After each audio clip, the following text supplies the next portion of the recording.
Hey everybody, thanks so much for joining us. I'm Geoff.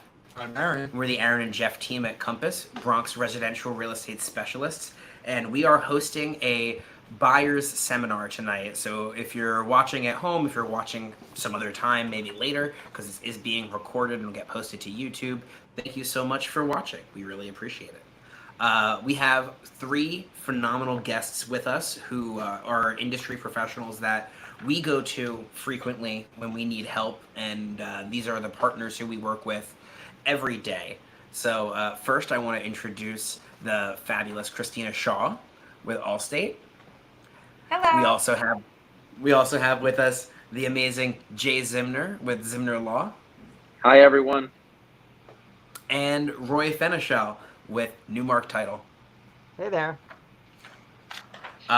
So I want to jump in and not spend too much time on the small talk stuff and really get to the point of tonight, which is walking people through the buying process, giving them some tips as to how to get the most out of that process, to manage it to the best of their ability, maybe go over some of the pitfalls that you might not expect as a first-time buyer. And the reason I have each of you is because you guys are the ones we go to when we run into those pitfalls. So I'm really happy to have the three of you on. So to start, Christina, do you want to talk a little bit about your business and how long you've been doing it and how you kind of come into the real estate process? Sure, I would love it. And thank you for doing this. You are such professional and gems of realtors. So if you are listening, you should absolutely be working with Aaron and Geoff. I will tell you, I've been an insurance agent and agency owner, if you promise not to tell anybody, for 26 years. I Woo. absolutely love what I do, and my wheelhouse is first time home buyers. And I have a first time home buyer, like how to buy insurance guide. If you want that, you could reach out to me. And really, my job is to educate you on the questions that you don't even know to ask. Of course, we want a competitive price. We all want a competitive price. I write with over a dozen companies. So that's going to be like, take that off the table. We're always going to have a product, but making sure the house is insured correctly. For example, we are not insuring at the purchase price. That purchase price takes into consideration the value of the land. We are insuring at replacement cost. We're going to talk about, what does a deductible mean? Do we need to insure jewelry? If you're buying a condo or co-op, do you understand building coverage, the walls in coverage? So that's really my job, is to educate you and tell you the questions you don't even know to ask, get you a competitive price, and in the event a claim happens, be the human on the side of the phone that's going to hold your hand through the process. I always say, it feels like you're buying a piece of paper to get your clear to close to buy your home, but you're buying a contract, and you're buying a promise that if the pipe bursts, if the home goes on fire, if the roof collapses, that I'm going to be there and help you. So that's that. Absolutely, and that's invaluable, especially when you're spending as much money as people do on their first time home purchase. And I love the really unique take that I think you have when it comes to that, as somebody who has gone through losing a home. And we don't have to do that whole conversation now, but as somebody Quite a who's conversation. gone through it, and not just in brief, for those of you who might be tuning in, this is a person who knows all the intricacies because she's gone through it herself. And if there was anybody who I wanted helping me manage the worst possible idea, which is losing your home, I think that I would want somebody who's been through it and understands that to a T. Let's jump over to Jay Zimner. We're going to go from insurance over to legal, right? These are two very tangible things that I think people deal with all the time. But how does it tie into real estate specifically, and why do they need an attorney if they have me? Well, you're muted, Jay. Thank you guys so much for the intro and for having me back on your show. You guys are both inspirations. I wish I had the courage to do something like this. You guys are fantastic. You're currently doing. So, unfortunately for people who live in the tri-state area, you're somewhat stuck with attorneys, whereas most of the rest of the country is not. It's dealt with very differently, and maybe Roy will go into a little bit about that as he has an opportunity to speak. But when it comes to the tri-state area, the residential real estate agents will turn over their business negotiations to an attorney to memorialize into a writing that should protect the interests of the party that is being represented by that attorney. Attorneys who represent sellers and attorneys who represent buyers typically understand what each is after, and it should not be confrontational. It should not be adversarial. The two parties should work together to help their agents memorialize the terms of the deal that have been agreed upon by the parties that are being represented by those attorneys. The other part of my job, aside from negotiating and making sure that those deals are memorialized in a contract, is to make sure that due diligence is done for and with our buyers, making sure that documents are collected and reviewed, questions are answered, and there's a little bit of a greater insight into the financials of a building and what their responsibilities might be as owners of shares in a cooperative or owners of real estate in a condominium or in a freestanding single-family home. So that's my job initially, and then of course getting those people to a closing table is the second part of my job, but I'll let Aaron and Geoff run the show here, and I'll keep my mouth shut until they ask me to talk about anything more. Perfect. I love it. So we're going from, Aaron and I kind of help you find the property. Christina's going to help you make sure that you don't lose it in time. Jay is going to help you ensure that what you're getting is what you think you're getting and protecting you along that journey to some extent. So I guess that leads really nicely into Roy and title. What is title and how does that come into this process? Hey guys, thank you for the intro and having me on this illustrious panel. It's always great to be surrounded by experts, so I can learn from the best and provide the best that I can. And coming after insurance and the legal side of things is perfect because title insurance really is at the intersection of the legal side of it, the real estate side of it, and the insurance side of it. And for the last 20 years, that's where my focus has been. At first, I was on the attorney side of it.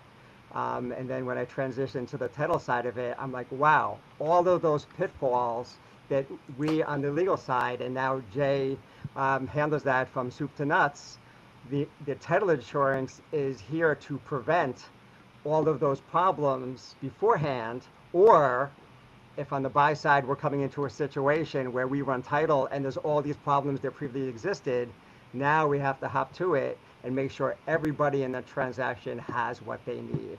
So I like to think of title as the glue of the transaction. Every part of the real estate aspect that either a lender needs, either you guys need on the buyer end of what they need to make sure that they are buying what they want to be buying, and most importantly, to work very closely with the real estate lawyer. And so Jay can ensure that what that contract says and what he shows up at a closing to make sure it happens, that we, as Jay referred to before, here in New York, works very different than across the country, but here in New York, it's our job to not just provide the information, but to conduct that closing. So when your clients get those keys and Jay signs off at that closing and Christina gives in the policy, from that point on, for as long as they own the property, everything has been done correctly. So it really is the assurance, final assurance that what you're buying is what you're buying and that it's yours. Correct. And the one distinction I would draw is between me and Christina, I'm what I call the real estate insurance, in that it's my job to take it to the closing to make sure they're ready to go. Christina provides the insurance for the real estate, so from that point forward, anything that happens to the property going forward, that's in her hands to protect. I think that's a great summation and a really wide angle of what this process is, right? It's the intersection of so many different things for so many people. It's home, it's investment, it's lifestyle, it's how you get to work every day. And that's why we find it so rewarding to help people in this home search, and having the team with us who can protect that search from finding the property all the way through closing and beyond is what we're here to do. But let's talk about how we get through that process. So to start, let's talk a little bit about the market and what we're seeing right now. Because everything exists in a context. Everything exists in the context. Mm-hmm. There you go. Did you think you fell out of a coconut tree?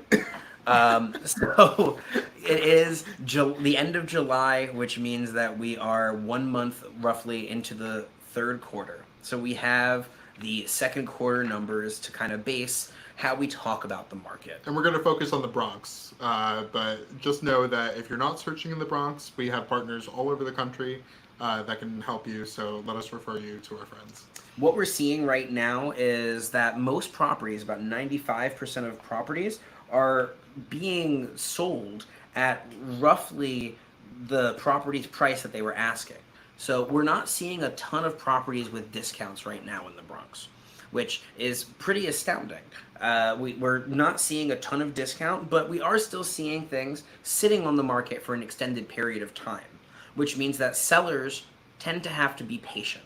But pricing isn't drastically dropping like many people might have hoped would be happening with the high interest rates and things being a little bit slower. The Bronx and New York City in general tends to be a slower moving market, and there's a lot of resiliency as far as pricing goes. Average sales price across the borough was only about $445,000. So when you take the Bronx as a comparison point to the other boroughs of New York City, we're still very much the most affordable borough. When you look at it a little bit more intently, looking at condo prices, we're at $420. Co-ops are about $275. So you're seeing a vast jump there. And then the single family prices are about $660 on average. Now, of course, that takes into account the lower end properties and the higher end properties and gives you that mid ground to give you a sense of where the market is playing as a whole. Over the course of the quarter, 300 closed sales across the borough. So about 100 a month is roughly the pacing of the market, but we're seeing about 600 new units. So there's a lot of inventory starting to hit the market and maybe not enough buyers out there. How that will change over this coming quarter will be really interesting, especially as the Fed is signaling a couple of rate cuts before the end of the year, most likely September and December. But we'll see what the election does to that. We'll definitely see what the election does to that. Of course, when we talk about all these numbers, we're trying to take historical context and future predictions and put together some kind of an understanding of where we're going. But the best thing that I think I can say for anybody out there who's thinking about, should I buy or should I wait? If the rates come down and buyers come out of the woodwork to jump into this market, that means that there's going to be more demand, and with higher demand and limited supply, prices tend to rise. So even if your affordability is going to get easier with lower rates, if the asking prices go up and the competition gets hot out there again, it might make it more difficult for you to end up purchasing. I also think it's important to discuss that it's important to think about real estate as, if you need to move. If you don't, stay. I mean, if the market makes sense for that, I don't know what I'm saying. I'm sorry. I think it's a valid point, though. Yeah. You need to make a choice in your real estate searches that's right for you and your life. It's more than just your investment. Thank you for translating. Yeah, and you can't time a market. Usually when we're talking about real estate, most people who are talking about making this kind of a decision are talking about a 5, 7, 10, 15, 20 to 30 year decision, right? It's not a short-term decision that somebody is yet usually making, especially in the purchasing side. So if you're making this kind of a decision, the difference between what the price is today and what the price is in February is probably relatively negligible over the consideration of 30 years, even if it's over 7 to 10 years. So things to think about when you take context of the current market and what you're trying to figure out for your own search. So moving forward, the other thing that's happening right now that everybody seems to want to know more about is what's happening with commission. Everybody has questions because it was so blatantly in the headlines at the beginning of this year. Buyer's agents don't exist anymore. Well, why were we doing a buyer agent seminar? This is So weird. crazy. That's because it's not true. Buyers have every right and every reason to want representation. And buyers who are negotiating or who are working at looking out there on their own are gonna have a disadvantage compared to those who are working with real professionals who do this every day. And so the real difference from what you're gonna see in this marketplace from what was before, from this change of lawsuit, is really the implementation of exclusive buyer agency agreements. You're much more likely to be signing an agreement with your buyer's agent if you're working with a buyer's agent. Be prepared for it. The seller is likely still going to be paying most of, not all of the commission. You might have to come in from pocket with some. That's just the nature of working with a professional and understanding their value. But it also, I think, is a good thing for buyers. Why do you think that? I think it makes agents have to be able to articulate their value to their clients. If you don't have an agent who you're working with who can sit down and explain the process to you because it's foreign to them, because they close 2 transactions a year, maybe you don't want to pay them a full fee because they don't deserve that full fee because they haven't gathered the knowledge to be that good advocate for you. You get what you pay for in this life. And I think that it's, in the same way that if you were going to call Jay and say, Jay, I want you to be my attorney on this transaction, there's going to be some kind of an engagement letter with him. And I think it's important that as licensed professionals, we have something to that effect. Should we talk about mortgage rates? I don't know if I have much more to add about mortgage rates other than we expect them to come down. Okay. They're averaging around 7. Mm-hmm. And, I think that there are plenty of programs out there, especially for new-time buyers, first-time buyers, new buyers, first-time buyers. First-time buyers. Especially in the Bronx, where we have a lot of low to moderate income areas as far as the last census, there's a lot of opportunity out there to have closing costs covered and potentially even see basis points dropped off of your loan. Now, I am not a lender. I don't want to talk outside of my license. We have some amazing partners who we wish could have joined us today, but schedules are what schedules are. So I want to jump into talking about the process itself. Yeah.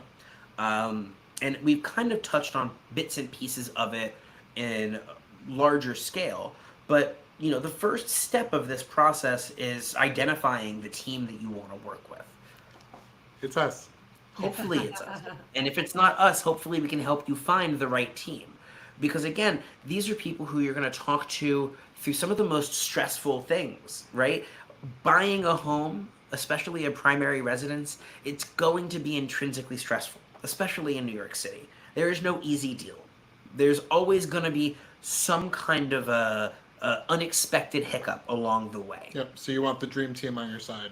So having the team that knows how to work together is often the best thing as well. It's not just about having the right agent and then you have a different attorney who you got a different recommendation from.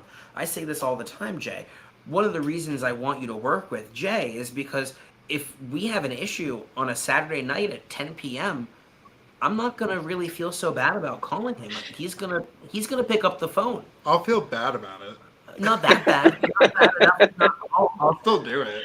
But... Right? And he's gonna answer because that's the relationship he has, and he knows it's 10 p.m. on a Saturday. He wouldn't be calling me unless there was a reason, right? Relationships matter, and the team behind you matters. I don't know if you want to say. That's absolutely true. No, I mean, I would never bite the hand that feeds me. Part of what I do is, everything that I do is service oriented. And if I can't separate myself from the other attorneys who might be on a yacht on a Saturday night or at a party, not available to walk you through a situation that occurred during the day at an open house or while you were with one of your clients that may become a client of mine, or even a current client where you're giving me the heads up to something, if I can't make myself available to the two of you, then I'm in the wrong business. I believe I'm much like a doctor.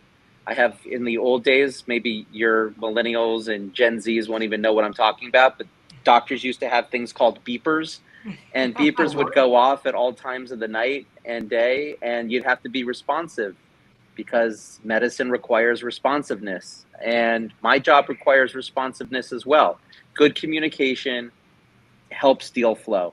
Good deal flow helps my clients feel more comfortable and confident in the decisions that they've made and that they're going through, and helps my agents better relate to whatever it is that they may be dealing with on the front lines when it comes to the transaction. So I always want to be available to you, Geoff and Aaron, as much as possible, because it's meaningful to you, it's meaningful to the client, and so on and so forth. So it's a service-related labor of love.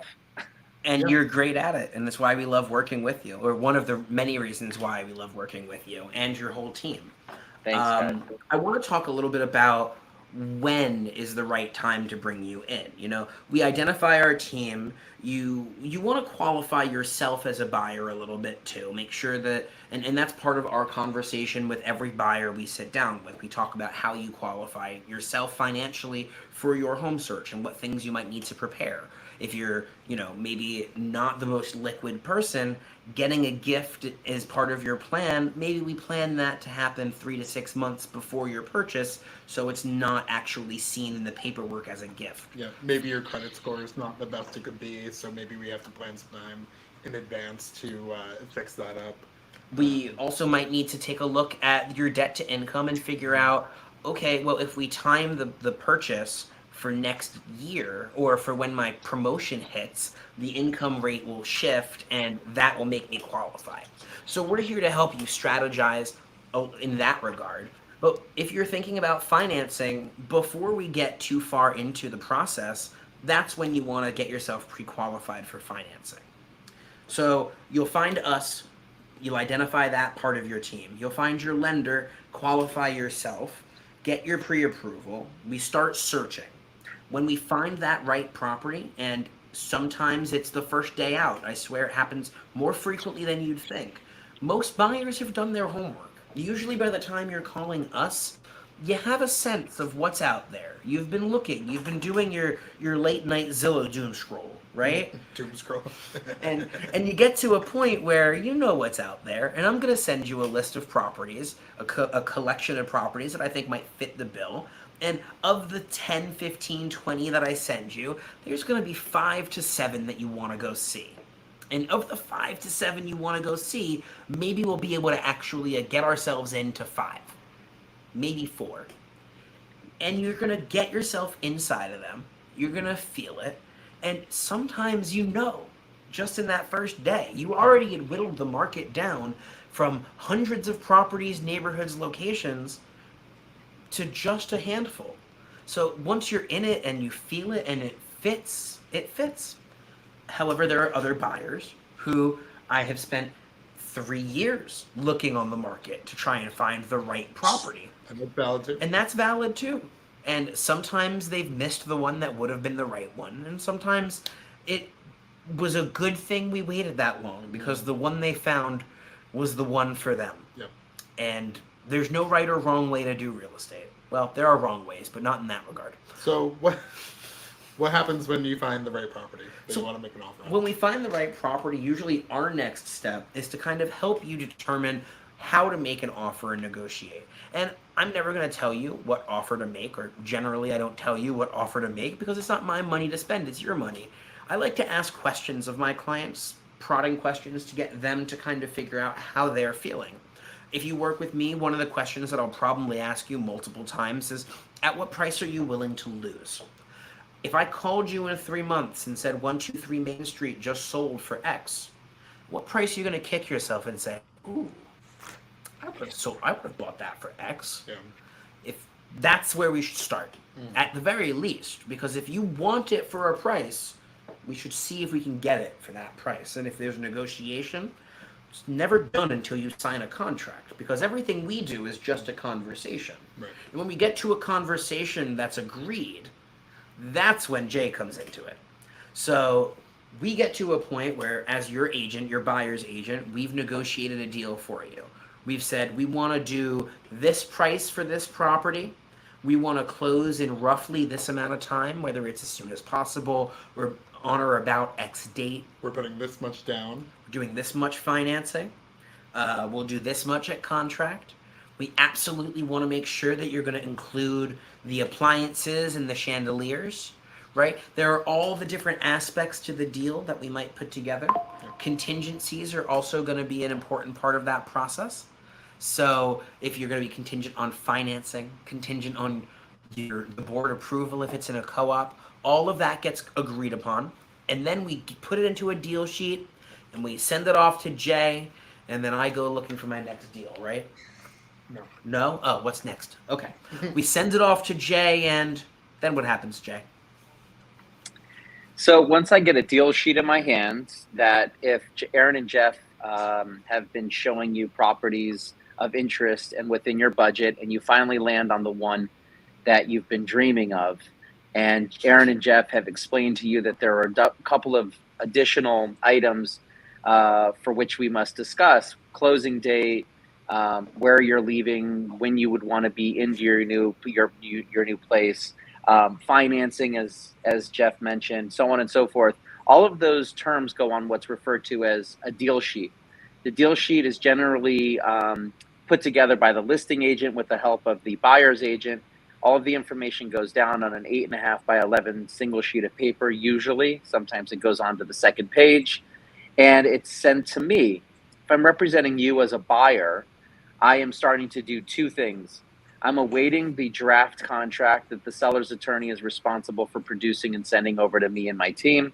And I will begin reaching out to those that might have the ability to get me certain information, certain materials, and certain answers to questions that I have, so that I can help you better understand what it is that you may be buying or buying into.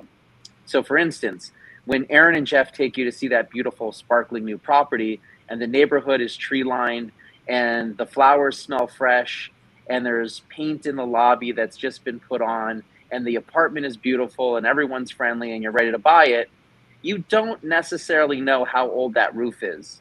You don't necessarily know when local law 11 is expected to be done.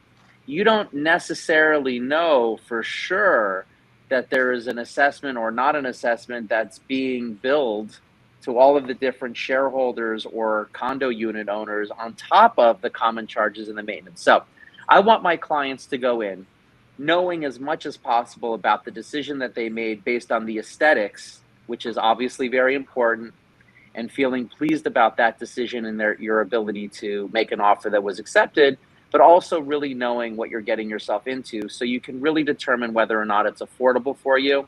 Or if there is a problem that comes up, I like to ask my agents to re-engage. I don't want you to lose that beautiful new property that you've been dreaming about. I want to help you get it. And I help you get it by asking my agents to go back to the front lines and finding out a little bit more about what can be done. Can we renegotiate?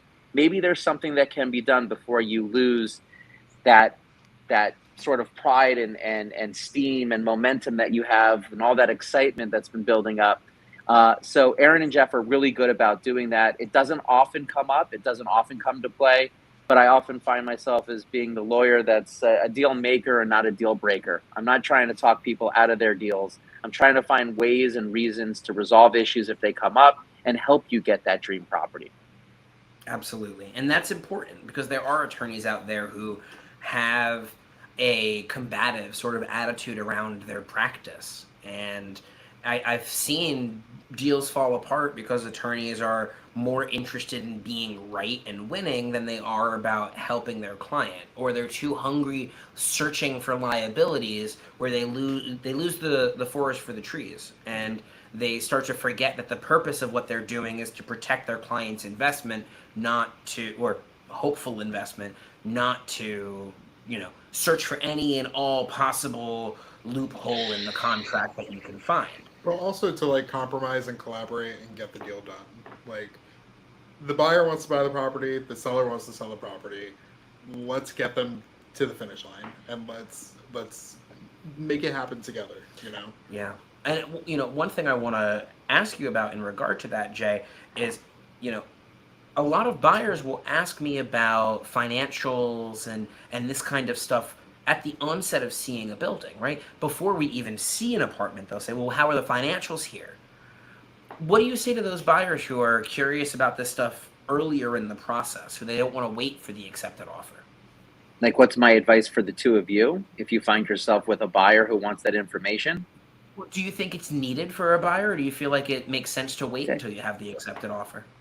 Well, I don't know if there's necessarily a right or wrong approach. I think you're going to find yourself dealing with a variety of different people with different personality types and different needs and different concerns. And so for you guys to get ahead of that buyer who may be interested in more details that I would be providing later on, you guys could call the management company just as I do. Now, maybe a manager, maybe a seller's agent isn't going to be as interested in providing information unless they know they're about to get paid for it. So it might be more difficult for you. And maybe that's what you want to explain to your clients, that we understand that the financials are going to be important, but until we have an accepted offer, why get, become overly concerned or interested in something that you may not even be living in? So wait for Right. the attorney That's what I review. And so you can approach it either way. I tend to think that most often you guys are going to get pushback before there's an accepted offer, whereas my role fits more easily into the timeline of things. But again, if you guys want to give it a go, give it a go. It'll make my job a little easier. I don't want to, I'll tell you that much. No. It's got a very different impact on the phone when you say, "Hi, this is Geoff, I'm a real estate agent," versus, "Hi, this is Jay Zimner, an attorney." I don't know why. That's what Jason. Yeah. Why'd I pitch him down? Which is silly, by the way, but it's understandable because, again, there's another level of seriousness, supposedly, when an attorney calls, not because I'm an attorney, but because the management company or the people that you're requesting the information from understand that the deal process, the transaction process, has reached a stage where an attorney is now involved and necessary. Beforehand, it's just like, oh, are you kicking the tires? You're making me do work. Why? Because you want to look really cool in front of your buyers, like you know everything about the building.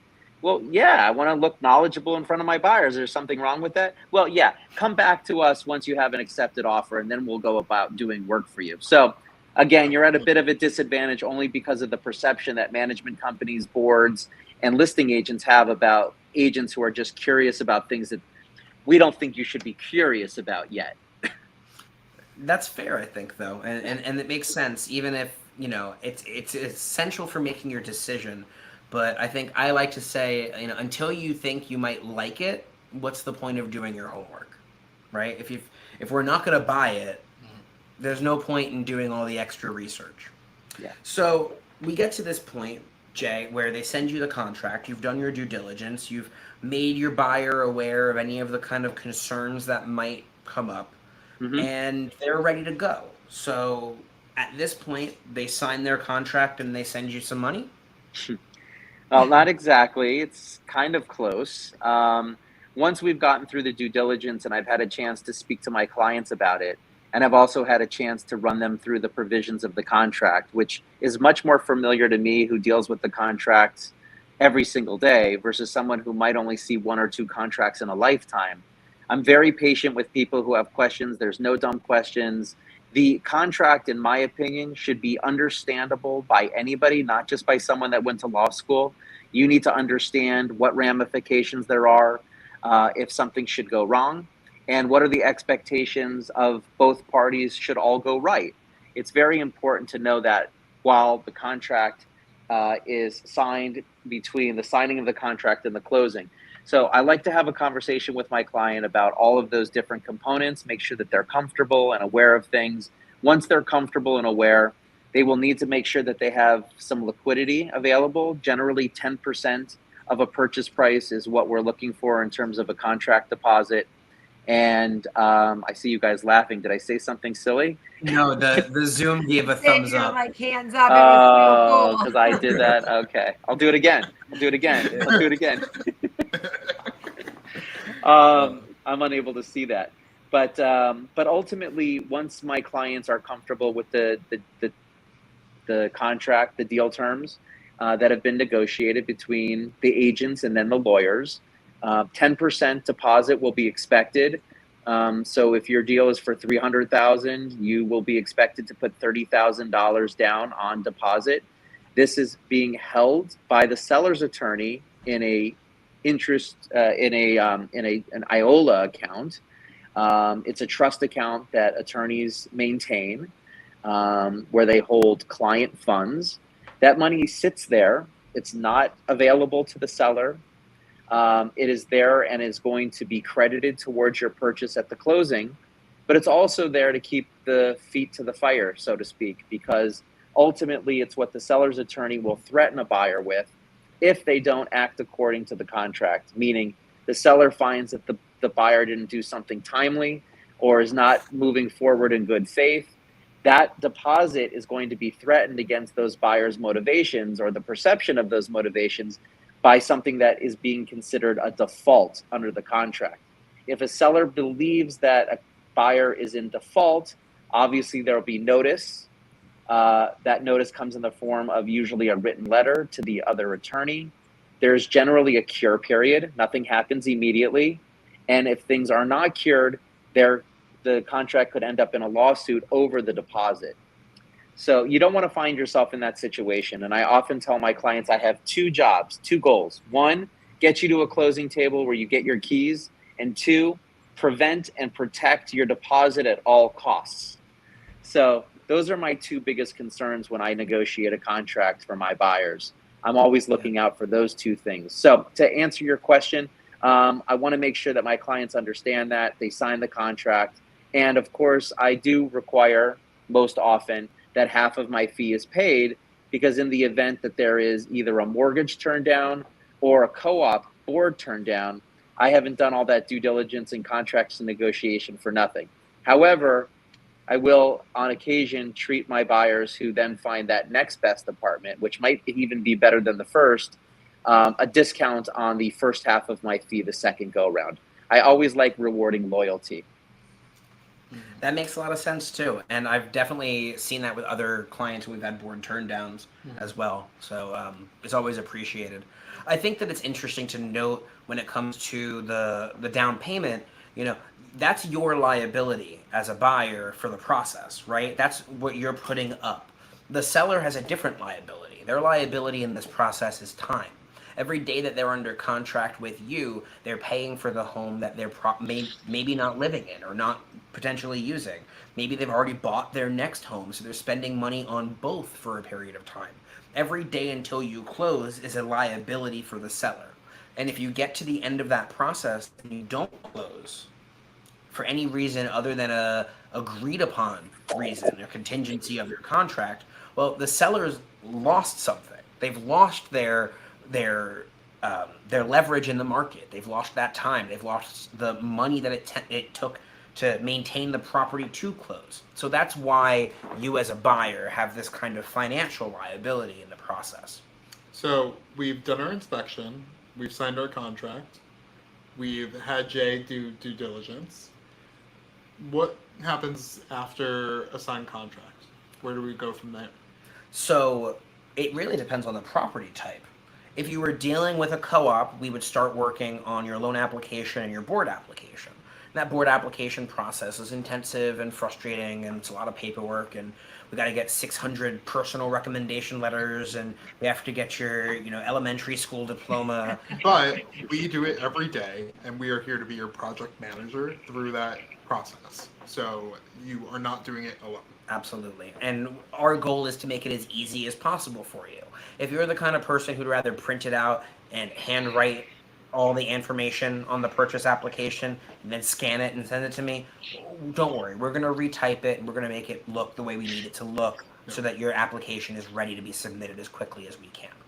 We get your application set up. Now, if you're talking about real property, there's been a change this year. So as of March 20th of this year, real property now has a property disclosure that has to come from the seller to the buyer before you sign contract, really, right? It's technically due at the point of signed contract. It's basically a disclosure where the seller tells you everything they know to be true about the house. To the best of their ability. To the best of their ability. And if they don't know, it says NA, don't know. But we used to have a little cheat code, or at least the sellers would, where they would say, we're not disclosing anything, and the seller would simply pay a $500 fee at closing. Yeah. So that's gone away as of this year. It's now an additional thing that the seller has to go through, and I think it would only make your due diligence a little bit easier, Jay, as far as the process for real property. Is that true? So it's true to some extent because, as you mentioned in passing, there's a lot about a single family home or residential real estate that a seller isn't going to know about the property. I'm relying more on your inspection of that single family home than I am the disclosure, although obviously that will be important to me.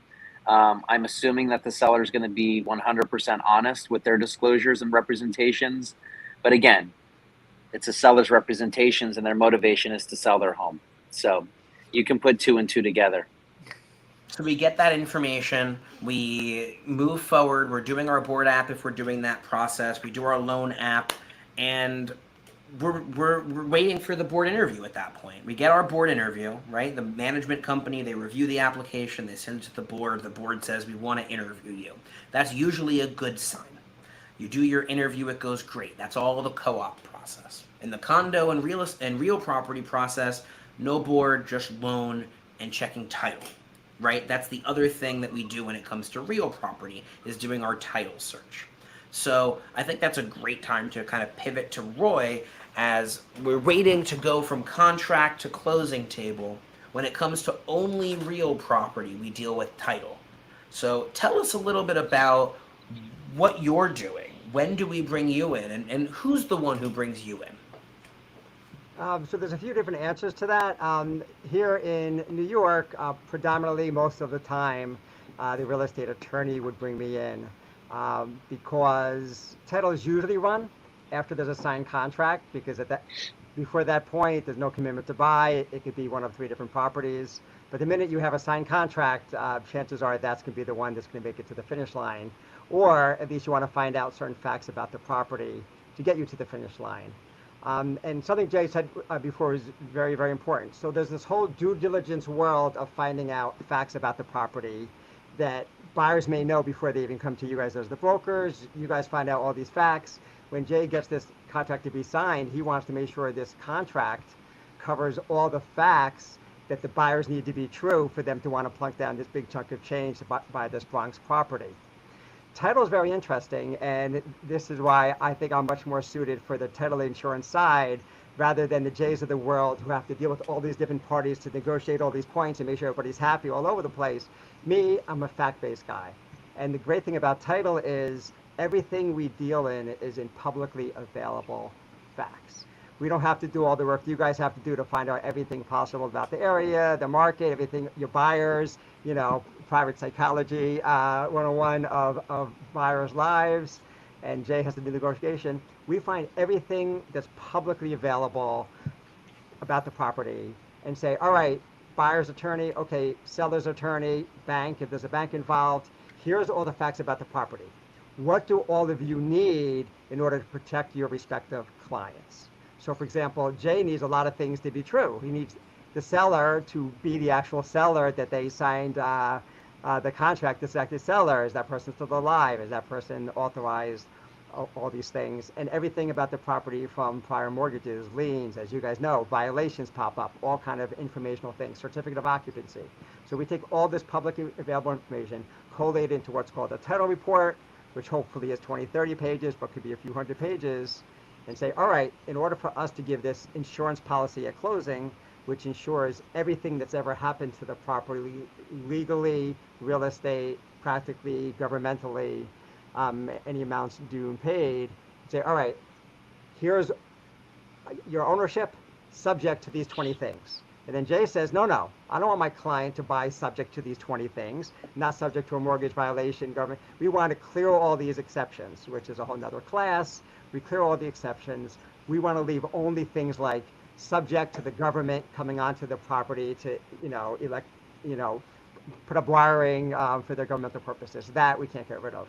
And now at closing, we say, all right, how do we make sure everything's correct? Well, here in New York, it's good news. We're conducting that closing. So we conduct the closing to make sure everything is correct as set forth, and all the documents that Jay has the client sign, the lender has the client sign, all these contracts are now with the world to be recorded, a deed, a mortgage. Sometimes there's other documents. And we make sure everything's correct. And then we issue your clients, the buyers, a policy that says, not only are we assuring everything's correct today, if there's ever a problem for the whole history of you, your children, your family ownership of this property, you're protected, which is why you always want to go with a national underwriter, with national underwriting procedures, to make sure that a couple hundred years from now, after we're all gone, that they have this piece of paper that's protecting that interest. So we get our contract, we get our approvals from, you know, the bank and whoever else we need to get ourselves ready to close. Christina, when do we ask you to jump in and give us a policy? You know, do we do that at the early side of it? Do we wait for a contract? Do we wait till we have a closing date? When do you like to get involved? Also, do I need homeowners insurance?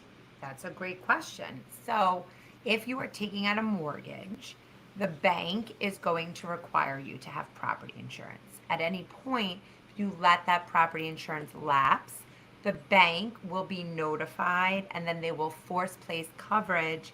And big secret, they're not shopping it around to make sure it's competitive.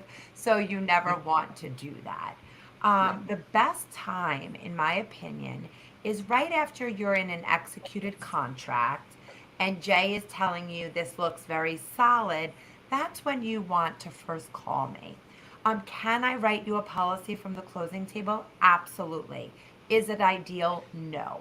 Because when you call after your contract is executed, I can look at all of my carriers. So you may tell me that there's an issue with the roof, there's a curling roof. So I'm going to go to a carrier that is less strict with an inspection.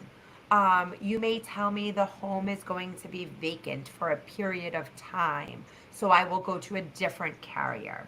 And then we are going to explain all the coverages to you and what it means. And what's really important is customizing the policy to you. So for example, you may have jewelry you have to insure where that may not be an issue. We may need to put water backup on the policy or that may not be an issue. And when time is on your side, you can build a better policy, right? And then about a week or two before your closing, your mortgage bank is going to say, hey, I need your evidence of insurance and paid receipt so we could clear your file to close. Yes, you could pick up the phone at that time and we could write a policy, but I like you to be able to pick up the phone and say, hey, Christina, it's Jay. I'm ready to go. Here's my visa. We write the policy.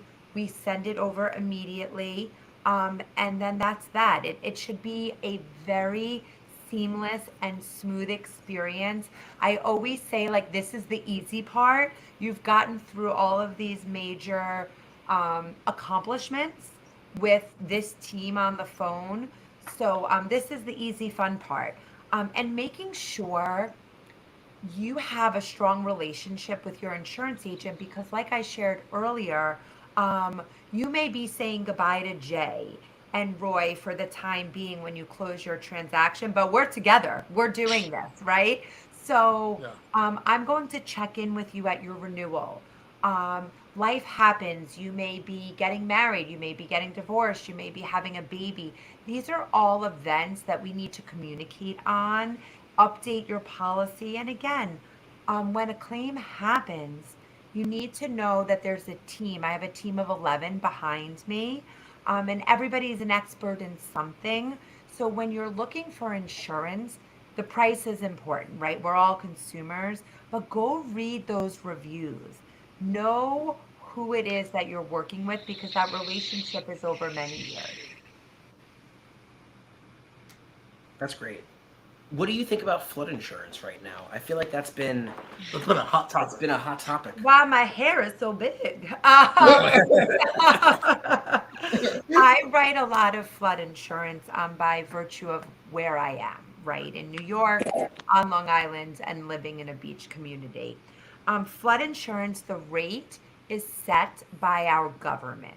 And there's 4 factors that come into play. I won't bore you for purposes of time with those factors. But it is so important to know if you need flood insurance, because you do not want to have a ratio issue on your mortgage.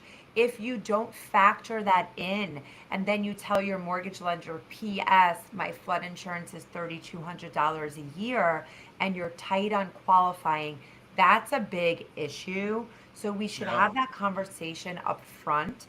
There is private flood insurance that can be less expensive, but a lot of, or I shouldn't say a lot, but some lenders will not accept it, like if you're doing an FHA loan. So again, it goes back to having that conversation early. And with flood insurance, there's really good insurance agents who just don't maybe work with a lot of flood insurance, just like I don't insure skyscrapers in Manhattan. Like, I'm not girl, I am your girl Yeah. for flood insurance. And there's a lot of ways to reduce the cost. Um, but the agent has to know what they're doing. All right. And it sounds like you do. So And it's I so hope I they do, call yeah. you up. So they call you up, hopefully not at the closing table, But but again, we if it can needs to do be, that. And we could sure. always do our homework after the closing. But I find that that's like hard to get you back to focus, because this is exciting now. You're painting your right. walls and you're having your parents come over. You don't want to talk to me. So I'd rather do it beforehand when possible. I want to talk a little bit about the closing itself, because we always talk about our goal is to get you to the closing, but most of us don't actually go to the closing, right? Actually, only one of us here might go to the closing, and that would be you, Jay. So I guess my question for you is, what goes on at this infamous closing, and why is it such a big deal? Well, it's really the lead up to the actual table, the ceremony of the closing. About a week before the parties intend to close, we start to make a bunch of phone calls and send out a bunch of emails. We let our agents know that the parties have discussed closing, which gets the agents ready to do their walkthrough. It gets them to generate an invoice for their commissions, much deserved. And it kind of gets the ball moving towards all of the different things that we need, both financially and logistically, to coordinate in order for that closing to move smoothly. We work with management companies to make sure they're available to either produce the documents that are needed for a co-op, which would be a stock and lease, and some other documents that would protect the co-op and you as an incoming buyer in the cooperative. I'm calling Roy and getting the title straightened out with him, making sure that everything's been cleared and ready for a closing. He'll assign a title closer who will appear at the closing and be responsible for collecting any monies that may be owed, taxes that need to be filed and recorded with the city and the state, and that all of the documents are properly filled out and acknowledged by a notary. I might be sounding like I'm speaking in a different language, and I apologize for that, but all of the different people have a very specific role. The seller's attorney is going to request that the buyer comes to the closing with certain checks or certain wires so that the seller can complete its responsibilities with the money that is owed to them. My buyer is expected to have a clear to close from its bank before a closing can be scheduled at all, so that we know that we have the proper financing available. That financing becomes available the day of the closing by way of signing a bunch of bank documents, which includes a mortgage, a note, and several other documents, generally protecting the bank and its interests. But in full disclosure and transparency, by law, they're required to do so to show that their borrowers have paid for certain things and what their expectations can be as a borrower. So I, as the buyer's attorney, am coordinating with title, a title closer, a management company, a seller's attorney, possibly Christina if they haven't thought to get homeowners insurance. Hopefully that isn't the case. My agents and the bank and their bank attorney, so that everybody is on the same page when it comes time to sitting it down at the table, whether it be in a management office or in a lawyer's office or even a real estate office or a title office, as to where we sit down and actually sign these documents. The buyers are going to be expected to, like I say, sign bank documents, title documents, and anything else that might be required of a co-op or a condo that they might be purchasing in. Obviously, I have a great deal of experience of reviewing these documents. They're all very boilerplate. Nothing changes. It's not as though closings take 37 hours because a lawyer has to read every last word of every last page. All of it is very templated. Everything is boilerplate. I've seen it before. I'm checking for very specific things. I'm not going to just hand you a stack of documents and point to you where you need to sign. I'm actually taking close observation to make sure that the names are spelled correctly, that social security numbers are done correctly, that the terms of your mortgage are correct, right? Is it a 30-year loan? Is it a 15-year loan? Is it an interest-only ARM? There's so many different little components to the bank documents that you want to make sure comport with what your understanding is as to how you're borrowing that money.